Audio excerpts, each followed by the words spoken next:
70 বছর বয়সে প্রেমিকা খুঁজতে বিলবোর্ডে বিজ্ঞাপন দিয়েছেন এক ব্যক্তি, যেখানে তার ছবির পাশে লেখা বিয়ে করতে আগ্রহী এমন নারীর প্রয়োজন।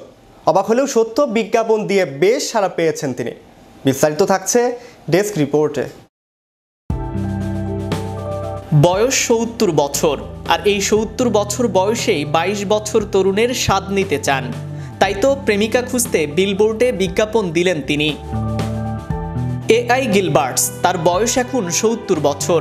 এত বছর বয়স হলেও এই মার্কিন নাগরিকের কোনো বউ বা প্রেমিকা নেই। তাই দীর্ঘদিন ধরে একাকিত্বে ভুগতে ভুগতে বিরক্ত হয়ে পড়েছেন। আর এই একাকিত্ব দূর করতেই বেছে নিয়েছেন অভিনব এক পন্থা। প্রেমিকা খুঁজে বিশাল বিলবোর্ডে বিজ্ঞাপন দিয়েছেন, আর এজন্য সপ্তাহে তাকে গুনতে হয়েছে $400 মার্কিন, যা বাংলাদেশি মুদ্রায় হিসাব করলে দাঁড়ায় 43,000 টাকারও বেশি। যুক্তরাষ্ট্রের টেক্সাসে সুইট ওয়াটারের কাছে এই বিলবোর্ড টানিয়েছেন গিলবার্ট। এমন তুঘল কাণ্ড করে অবশ্য সফলতাও পেয়েছেন তিনি। এক সপ্তাহের মধ্যে 400 ফোন কল এবং 50টি ইমেইল পেয়েছেন তিনি। 20 ফুটের ওই বিলবোর্ডে গিলবার্টের একটি ছবি প্রদর্শন করা রয়েছে। তার ছবির পাশে লেখা আছে, বিয়ে করতে আগ্রহী এমন নারীর প্রয়োজন। বিলবোর্ডে বিজ্ঞাপন টানিয়ে বিয়ে করতে আগ্রহী এমন নারী খোঁজার কারণ নিজেই ব্যাখ্যা করেছেন গিলবার্ট। তিনি জানান, এর আগে বিয়ে করতে গিয়ে তাকে অনেক ঝামেলায় পড়তে হয়েছে।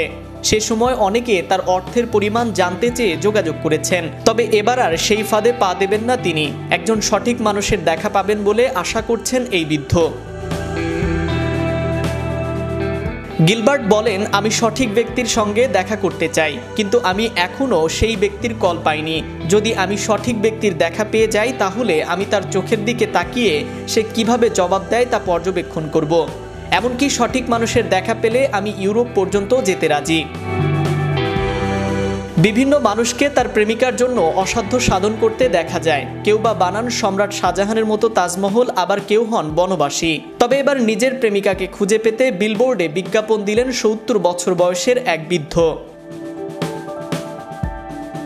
এমন তুঘল কাণ্ড করে অবশ্য সফলতাও পেয়েছেন তিনি।